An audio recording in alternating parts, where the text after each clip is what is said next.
आपको फिर मल्टीमीटर से या फिर आपकी एक्सपीरियंस से पता चलेगा कि फिर एग्जैक्ट हमारी क्या खराब है। एमएमसी में जो जाती है सप्लाई, अगर वो सप्लाई लाइन से शॉर्ट होगी तो यहाँ हमारे पीएम की आउटपुट में, तो यहाँ पे हम चेक करने के लिए डीसी 20 वोल्ट पे सेट कर दिए। ये मॉडेम है, वोल्टेज नहीं बन के बाद मैं उनसे लाइव डिस्कस करेंगे। तो मैं अभी लगा देते हैं कि काफ़ी लोग हैं, और वीडियो अच्छा लगे तो लाइक कमेंट ज़रूर कीजिएगा। तो यहाँ पे जो है मेरे हर एक वीडियो पे इन लोग का कमेंट्स है, तो ये लोग रेडी रहें। मैं 2 दिन के बाद बहुत जल्द इनसे हम लाइव डिस्कस करेंगे, और लोग भी जो हैं उनसे भी हम करेंगे, लेकिन ये लोग फ़िलहाल मैंने देखे हैं, नोटिस किए हैं, तो पहले इन लोगों से हम लाइव डिस्कस करेंगे।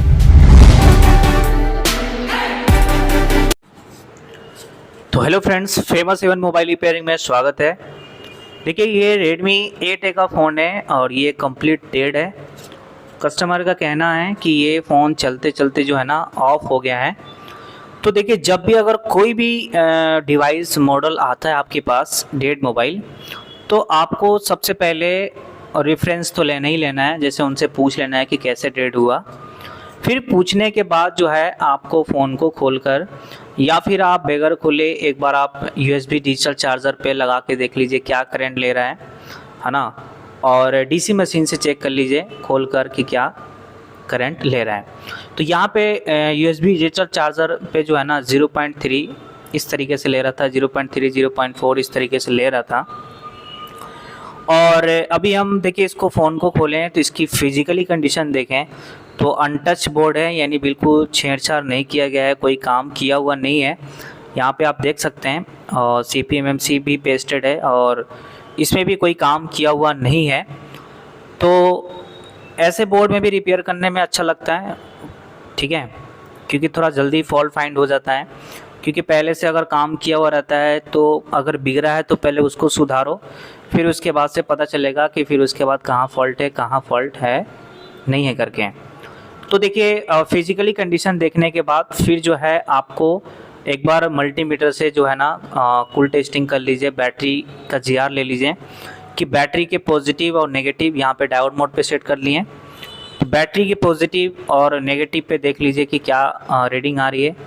यहाँ पे हम माइक्रोस्कोप में भी दिखाया हूँ मैं, ऐसा नहीं कि सिर्फ मोबाइल में ही है, इसके बाद माइक्रोस्कोप में ही है, बिल्कुल अच्छे से दिखाई देगा आप लोग को। तो यहाँ पे देखिए बैटरी के प्लस की अगर हम बात करें तो यहाँ पे इस साइड प्लस है, तो इस पे हमारी नॉर्मल रीडिंग वही 250 टू 650 के बीच आनी चाहिए। तो यहाँ पे 461 आ रही है। रिवर्स में चेक कर रहे हैं, यानी रेड वायर को ग्राउंड पे रख कर चेक कर रहे हैं। अब उसके बाद हम ब्लैक वायर को ग्राउंड पे रख कर चेक करेंगे। तो अब या तो 1000 प्लस या फिर कुछ भी नहीं आनी चाहिए, ठीक है। यहाँ पे देख सकते हैं कि कुछ भी नहीं आ रहा है। कई बार 1000 से कम भी आता है, तो थोड़ी बहुत अगर कम आता है तो उससे कोई दिक्कत नहीं है, ठीक है। तो यहाँ पे देख सकते हैं कि ब्लैक जब ग्राउंड पे रख कर चेक कर रहे हैं तो कोई वैल्यू नहीं आ रही है। इसका मतलब ये इसके लाइन में कोई लीकेज शॉर्ट और ओपन नहीं है, यानी बैटरी के पॉजिटिव लाइन में जितनी भी कंपोनेंट्स लगे हैं जैसे capacitor, diode, transistor, MOSFET, IC, वो कोई लीकेज शॉर्ट नहीं है। यहीं से क्लियर हो गया चेक करने से, ठीक है। अब उसके बाद से ID और थर्मल पे भी आपको चेक कर लेना है कि यहाँ पे देख सकते हैं ID और थर्मल पे भी वैल्यू आ रही है, यानी प्लस के जो बगल में है। क्योंकि ID थर्मल लाइन में भी अगर ओपन शॉट रहेगी तो भी हमारा सेट ऑन नहीं होता है, कई बार तो एरर और कई बार रीस्टार्ट लोगों की प्रॉब्लम आती है। इतने चेक करने के बाद जो है ना अब आपको सीधे DC पावर सप्लाई मशीन पे जाना है और वहाँ चेक करना है कि DC पावर सप्लाई मशीन पे क्या करंट ले रहा है, ठीक है। तो यहाँ पे हम DC पावर सप्लाई मशीन से चेक करेंगे कि DC पावर सप्लाई मशीन में क्या करंट ले रहा है। वहाँ से जो है ना आइडिया मिलेगा कि कौन सा सेक्शन से हमारी फॉल्ट है, यानी कौन सी IC ऑन नहीं हो रही है। ध्यान दीजिएगा, DC पावर सप्लाई मशीन से हमें 3 IC की चेकिंग होती है, एक तो पावर, CPU और eMMC यानी EMCP, ठीक है। तो DC पावर सप्लाई मशीन एक ये बता देती है कि आपका ये IC ऑन नहीं हो रही है, यानी आपका eMMC ऑन नहीं हो रही है, या फिर CPU ऑन नहीं हो रही है, या फिर पावर ऑन नहीं हो रही है। सिर्फ ये बताता है एग्जैक्ट आपको फिर मल्टीमीटर से या फिर आपकी एक्सपीरियंस से पता चलेगा कि फिर एग्जैक्ट हमारी क्या ख़राब है। डीसी पावर सप्लाई मशीन बस एक सेक्शन डिसाइड करती है कि इस सेक्शन हमारी काम नहीं कर रही है या फिर ये आईसी काम नहीं कर रही है। तो यहाँ पे देखिए पावर की को प्रेस कर रहे हैं ना, तो 81 स्टक है, 81 स्टक है। तो ध्यान दीजिएगा, कुछ फ़ोन में जो है आईसी के हिसाब से हमारा होता है। जैसे अगर हम इस फ़ोन की बात करें, ये Redmi 8 है, तो इस फ़ोन की अगर हम बात करें तो इसमें 439 PM आईसी लगी होती है। तो किसी अगर हमारे फ़ोन में 439 या फिर 8953 या 8940 या फिर 8937 ये सारे आईसी लगी होगी, इन सभी आईसी का लगभग जो सीक्वेंस होता है वो सेम ही होता है विदाउट एमएमसी। यानी जब आप एमएमसी को निकालोगे तो यहाँ पे डीसी से चेक करेंगे विदाउट एमएमसी तो 70, 80, 90 मिली एम्पेयर स्टक रहता है। सीपीयू निकालेंगे तो यहाँ पे 4, 5, 6 मिली एम्पेयर दिखाता है। पावर निकालेंगे तो 0 हो जाएगा। भैया हमने बहुत सारे फ़ोन का हमने 1 बाई 1 आईसी को निकाल कर भी हमने सीक्वेंस बनाए हैं।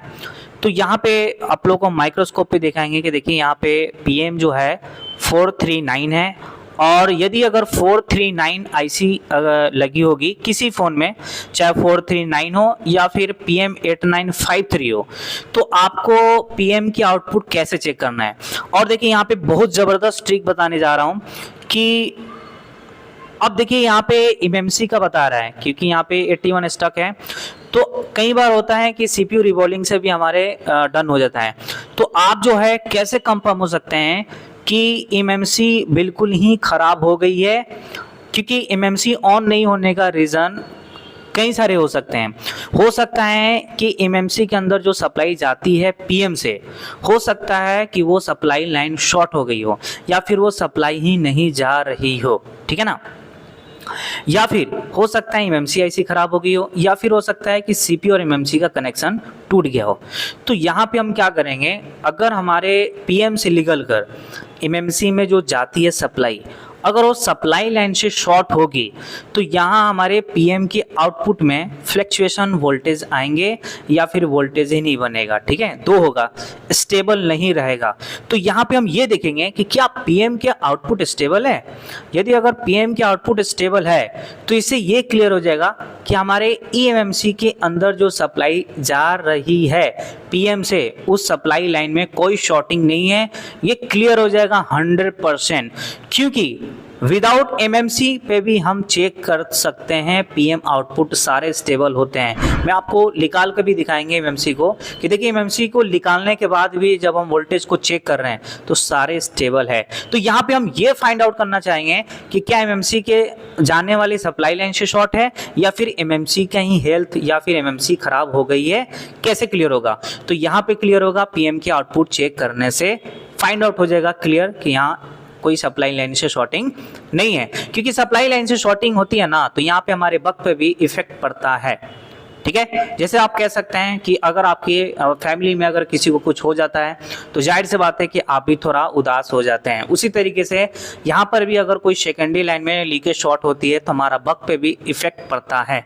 तो यहाँ पे हम माइक्रोस्कोप पे आएंगे और आप लोग को हम 1 बाई 1 सबसे पहले हम ये बताएंगे कि पीएम के पास, यानी जब भी अगर किसी भी फ़ोन में PM 439 लगी होगी या फिर PM 8953 लगी होगी तो वहाँ पे कितनी कॉइल दिखने को मिलेगी और उन सभी कॉइल पर कितनी वोल्टेज बनती है, कौन सी कॉइल पे वोल्टेज नहीं बनती है, ये सारे चीज़ें। तो इस वीडियो में लास्ट तक बने, चैनल पे नए हैं तो सब्सक्राइब ज़रूर कर लीजिए। तो जैसे कि देख सकते हैं कि ये PMIC है, ये माइक्रोस्कोप पे लेके आ गए, उस टाइम मोबाइल से क्लियर नज़र नहीं आ रहा था। तो ये PM का नंबर जो है PM 439, ठीक है, यहाँ पे आप देख सकते हैं PM 439।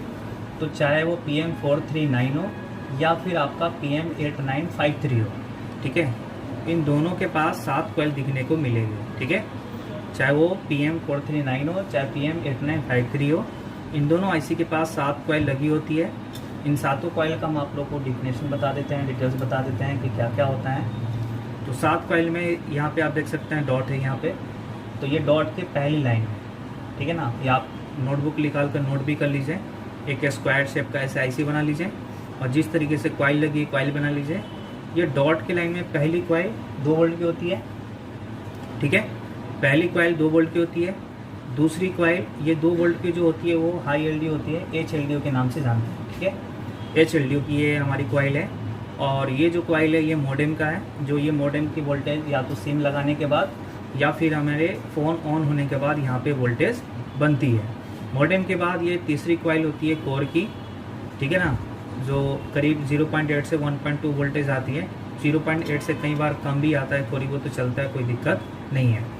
कोर के बाद हमारी चौथी कॉइल होती है मेमोरी की, ठीक है ना। आप इसको रिपीट करके भी सुन सकते हैं कि कौन सी कॉइल किसके लिए है और कितनी वोल्टेज है। ये मेमोरी कॉइल जो है लगभग 0.9 की समथिंग वोल्टेज बनना चाहिए यहाँ पे मेमोरी सप्लाई। और ये दोनों बक के लिए होते हैं, आपस में कनेक्टेड होते हैं, ठीक है। इस पर भी हमारे 0.8 से 1.2, कई बार 0.8 से कम आता है, इसमें आपको कंफ्यूज नहीं होना है।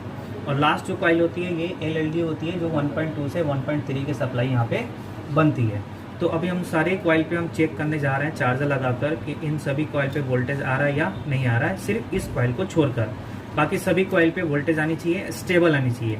फ्लैक्चुएशन होगा तो इसका मतलब है कि मेमसी के अंदर जो हमारी सप्लाई जा रही है उस लाइन में ज़रूर शॉर्टिंग हो गई है, लीकेज हो गई है, जिसकी वजह से यहाँ पे हमारी वोल्टेज जो है स्टेबल नहीं है। अगर शॉर्टिंग नहीं होगी लाइन में और एमएमसी के अंदर जाने वाली सप्लाई में अगर कोई शॉर्टिंग नहीं होगी तो यहाँ पे स्टेबल दिखाएगा, इससे क्लियर हो जाएगा। फिर इससे हमें ये पता चल जाएगा कि हमारी एमएमसी जो है वो 100% ही उसकी हेल्थ इशू या फिर कोई फॉल्ट हो गया है, एमएमसी के अंदर कोई लाइन वाइन में शॉर्टिंग वोटिंग नहीं है, ठीक है। तो अब हम यहाँ पे चार्जर लगाकर इन सभी कॉइल पे वोल्टेज चेक करेंगे स्टेप बाय स्टेप। सबसे पहले इस डॉट की लाइन में चेक करेंगे। तो यहाँ पे हम चेक करने के लिए DC 20 वोल्ट पे सेट कर दिए। चार्जर इंसर्ट करेंगे,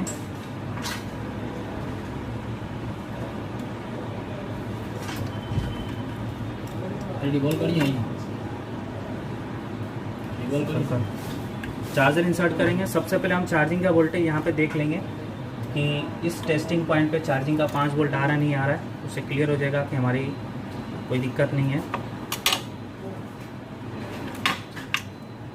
तो यहाँ पे हम 5 वोल्ट चेक कर लेंगे। तो GS आ रहा है 5 वोल्ट यहाँ पे, ओके है। और उसके बाद हम यहाँ पे 1 बाई 1 सारे पे चेक करेंगे। सबसे पहले हम HLDO की सप्लाई चेक करेंगे। तो यहाँ पे HLDO की सप्लाई हमारी 2 वोल्ट आनी चाहिए। तो देख सकते हैं 2 वोल्ट स्टेबल है बिल्कुल। हाई LDO ये मॉडेम है, इस पर वोल्टेज नहीं आएगी, ये कोर है, इस पर आनी चाहिए। तो देख सकते हैं करीब करीब सारे मिली 753 यानी लगभग वही 0.8 की समथिंग आ रही है। और ये मेमोरी सप्लाई है तो इस पे भी लगभग वही आ रहा है, स्टेबल है, कोई दिक्कत नहीं है। ये दोनों बक है तो इस पे भी हमारी वही आनी चाहिए, बक पे भी सही से लगाते हैं हम। तो बक पे भी स्टेबल वोल्टेज आ रहा है 0.8 की समथिंग। इस पे भी वही वोल्टेज आनी चाहिए, इस पे भी वही वोल्टेज आ रहा है। और यहाँ पे LLD 1.2 तो स्टेबल है। यहाँ थोड़ा माइक्रोसॉफ्ट से बाहर हट गया था, फिर से यहाँ पे हम चेक करके दिखा रहे हैं। ये 2 वोल्ट की कॉइल है, स्टेबल है। ये मॉडेम है, वोल्टेज नहीं बनेगी। एक कोर है, इस पे आनी चाहिए, स्टेबल आ रही है, देख सकते हैं। और ये मेमोरी सप्लाई है, इस पे भी आ रही है, स्टेबल है। ये दोनों बक है, तो इस पे भी हमारी लगभग 0.8 की समथिंग आनी चाहिए। सही से कनेक्ट नहीं हो रहा है। तो यहाँ पर भी आ रही वोल्टेज, यहाँ पे वोल्टेज आ रही है। और ये LLD क्या है 1.2 1.3, तो यहाँ पर भी यार ये स्टेबल है। तो इससे ये क्लियर हो गया कि हमारे PM से निकलकर जो एमएमसी के अंदर जो सप्लाई जा रही है AMCP के अंदर, तो उस सप्लाई के लाइन में कोई शॉर्टिंग वगैरह नहीं है। अगर शॉर्टिंग होती तो यहाँ पे हमारी वोल्टेज जो है फ्लैक्चुएशन आती है, स्टेबल नहीं आती, ठीक है। तो इससे बिल्कुल क्लियर ये हो गया कि हमारी जो एमएमसी के अंदर जो सप्लाई जाती है PM से VCC VCCQ है ना, और रैम सप्लाई जाती है VDD VDDQ VDD1 ये जो जाती है, तो इन सब में ना कोई शॉर्टिंग वगैरह नहीं है। क्योंकि देखिए इन सब में जो सप्लाई जाती है, एक तो हमारा जो हाई LDO की जो 2 वोल्ट की सप्लाई बनती है उस वोल्टेज से टूटकर यानी कह सकते हैं उस वोल्टेज की मदद से हमारे एमएमसी में VCC-Q की वोल्टेज आती है, और हमारी जो VPH की वोल्टेज होती है उससे हमारा VCC की वोल्टेज आता है। तो इनमें से कोई शॉर्टिंग वगैरह नहीं है, अगर शॉर्टिंग होती तो यहाँ पे फ्लैक्चुएशन वोल्टेज आता, तो नहीं है। अब यहाँ पे हम फटाफट क्या करेंगे, एमएमसी को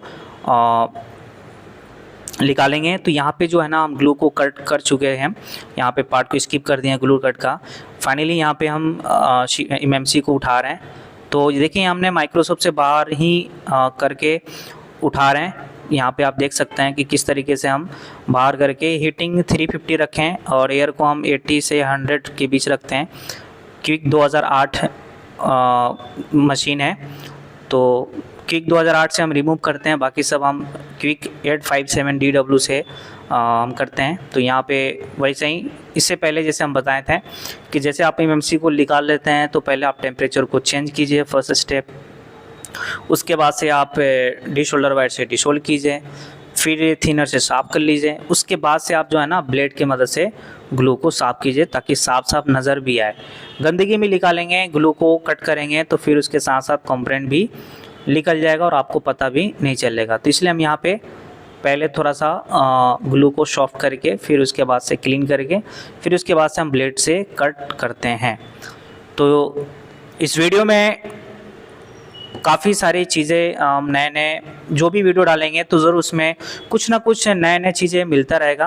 तो इसलिए अगर आप चैनल पे नए हैं तो सब्सक्राइब ज़रूर कर लीजिए, क्योंकि मेरा नाम शहजाद और आप लोग को पता होगा कि मैं ऑलरेडी एक और मेरा यूट्यूब चैनल है। फ़िलहाल मैं उस यूट्यूब चैनल पे वर्क नहीं हो रहा है, मैंने दूसरी नया चैनल बनाया मैंने, और इस पर अभी मैं कंसिस्टेंसी काम कर रहे हैं। मुझे काफ़ी खुशी हो रही है कि कुछ लोग जो है मैं स्क्रीन पे अभी मैं लगा दूंगा कि देखिए ये लोग का काफ़ी अच्छा रिस्पांस आ रहा है और हर एक वीडियो को और जो भी उसमें क्लासेस की वीडियो डल रही है तो वो सारी चीज़ देख रहे हैं, समझ रहे हैं। तो मैं जो है ना 2 दिन के बाद मैं उनसे लाइव डिस्कस करेंगे। तो मैं अभी लगा देते हैं कि काफ़ी लोग हैं, और वीडियो अच्छा लगे तो लाइक कमेंट ज़रूर कीजिएगा। तो यहाँ पे जो है मेरे हर एक वीडियो पे इन लोग का कमेंट्स है, तो ये लोग रेडी रहें। मैं 2 दिन के बाद बहुत जल्द इनसे हम लाइव डिस्कस करेंगे, और लोग भी जो हैं उनसे भी हम करेंगे, लेकिन ये लोग फ़िलहाल मैंने देखे हैं, नोटिस किए हैं, तो पहले इन लोगों से हम लाइव डिस्कस करेंगे। उसके बाद जो है इनके बाद और हम देखेंगे। तो देखिए ये कोई एटीट्यूड वगैरह नहीं है, बस हम ये देखना चाह रहे हैं कि किन किन लोग को एक जुनून है कि मुझे इस फील्ड में शहजाद सर के साथ हमें भी आगे बढ़ना है। वो भी सीखते आ रहे हैं और जो भी सीखते हैं उसको दिल से शेयर करते हैं। तो उनकी जो भी नॉलेज है, जो भी एक्सपीरियंस है या जो भी सीख रहे हैं तो उनसे हम लें, बस वही चीज़ है और कुछ नहीं है। क्योंकि अभी मैं सीखते रहता हूँ और सिखाते रहता हूँ मैं। तो यहाँ पे फाइनली क्लीन हो गया। अब एक बार जो है ना हम एमएमसी को हेल्थ चेक कर ही लेंगे कि क्या है क्या नहीं है, क्योंकि ये मेरा वीडियो बनाने का मेन मकसद ये था कि हम किस तरीके से जो है ना हम क्लियर हो सकते हैं कि हमारे कोई वोल्टेज लाइन से शॉर्टिंग है। क्योंकि यहाँ पे एक और ज़बरदस्त ट्रिक, अगर CPU से भी अगर हमारी कोई फॉल्ट होती तो भी यहाँ पे हमारे बक आउटपुट स्टेबल नहीं बनती। अगर सप्लाई लाइन से यानी बूट सीक्वेंस में कोई भी अगर फॉल्ट होती तो भी हमारी बक वोल्टेज नहीं बनती। ठीक है, अब देखिए यहाँ पे जो है ना एक बार जो है एमएमसी को निकाल लिए, फिर से हम वोल्टेज चेक कर रहे हैं कि क्या हमारे विदाउट एमएमसी में भी हमारे वोल्टेज यहाँ पे बन रहे हैं। तो इस वीडियो में लास्ट तक बन रहे हैं और देखते रहिए और इस वीडियो को एंजॉय कीजिए। ठीक है, तो यहाँ पे एमएमसी को निकाल कर फिर से हम यहाँ पे वोल्टेज चेक कर रहे हैं कि हमारी वोल्टेज जो है बन रहा है या नहीं बन रहा है। ठीक है, तो एक बार आप जो भाई लोग कमेंट्स करते हैं तो एक बार पीछे जा कर के वीडियो को स्टॉप करके देख लीजिए कि किनका नाम है। ठीक है, फिर रिप्लाई में भी जाएगा कि आप रेडी रहिएगा। ठीक है, या फिर आप मेरे डिस्क्रिप्शन में नंबर है, व्हाट्सअप नंबर, आप हाई करके भेज सकते हैं। ठीक है, या फिर बेस्ट होगा कि रिप्लाई में ही जाएगा तो ज़्यादा अच्छा रहेगा। ठीक है, तो यहाँ पे हम वोल्टेज चेक करेंगे कि वोल्टेज हमारा प्रॉपर बन रहा है या नहीं बन रहा है। ठीक है, यहाँ पे थोड़ा सा मल्टीमीटर में भी यहाँ पे देख सकते हैं कि यहाँ पे थोड़ा सा आप लोग से टाइम लेना चाहेंगे कि मल्टीमीटर उस टाइम होल्ड था और होल्ड पे ही चेकिंग कर रहे थे हम बार बार, लेकिन बाद में ध्यान दिए तो देखिए होल्ड दिख रहा है ना आप लोग को। देखिए अभी कोई वोल्टेज यहाँ पे नहीं दिखाएगी, ठीक है, कोई वोल्टेज यहाँ पे अभी नहीं बनेगी। तो यहाँ देख रहे हैं कि कोई वोल्टेज यहाँ पे नहीं बन रही है। और फिर देखिए 5 वोल्ट हमने वी बस पे भी चेक कर रहे हैं तो यहाँ पर भी कोई वोल्टेज नहीं बन रही है। एक्चुअली क्या है कि मैंने मल्टीमीटर की तरफ ध्यान दिया नहीं है, अभी मैं बहुत जल्द दूंगा मैं, ठीक है। बस वीडियो में लास्ट तक बने रहें और इस चैनल पे नए हैं तो सब्सक्राइब ज़रूर कर लीजिए। और जो भी हम कोशिश करते हैं कि जो भी वीडियो डालें, कंटेंट डालें, तो उसमें जो है ना ट्रिक्स मिलता रहे। और अभी PMI 632 का भी देखिए आ गया, होल्ड हटा दिया मैंने। अब देखिए यहाँ पे वोल्टेज 1.2 का चेक कर रहे हैं, बन रही है, ओके। ये बग का है, यहाँ पर भी चेक करेंगे, सही से कनेक्ट नहीं हुआ तो देखिए बग पे भी वोल्टेज बन रही है, वही वोल्टेज बन रही है।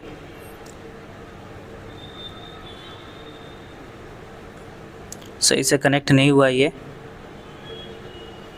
देखिए ये कोर में भी बन रहा है, कोर पे भी बन रही है, और 2 वोल्ट की सप्लाई भी बन रही है। यहाँ पे मल्टीमीटर का थोड़ा सा जो है ना आगे पीछे हो गया है। फाइनली यहाँ पे देखिए MMC का हेल्थ चेक कर रहे हैं, तो यहाँ पे वीडियो को थोड़ा स्किप कर दिए थे, हेल्थ चेक कर रहे हैं फाइनली। तो देखिए MMC का हेल्थ जो है ना मतलब बिल्कुल ख़राब है, हेल्थ क्या MMC कनेक्ट ही नहीं हो रहा है ना। फिर हमने दूसरे बॉक्स से भी चेक किया मैंने, वो भी कनेक्ट नहीं हो रहा है। और मेरे वाले सिस्टम जो है अभी फ़िलहाल बनने गया है ना, अभी मेरा PC ख़राब। अब इसमें तो MMC चेंज होगी, तो सैमसंग का MMC लगाएंगे बना करके। फ़िलहाल हम नेक्स्ट वीडियो मिलते हैं, तब तक थैंक यू वेरी मच। ये लोग रेडी रहें आप लोग।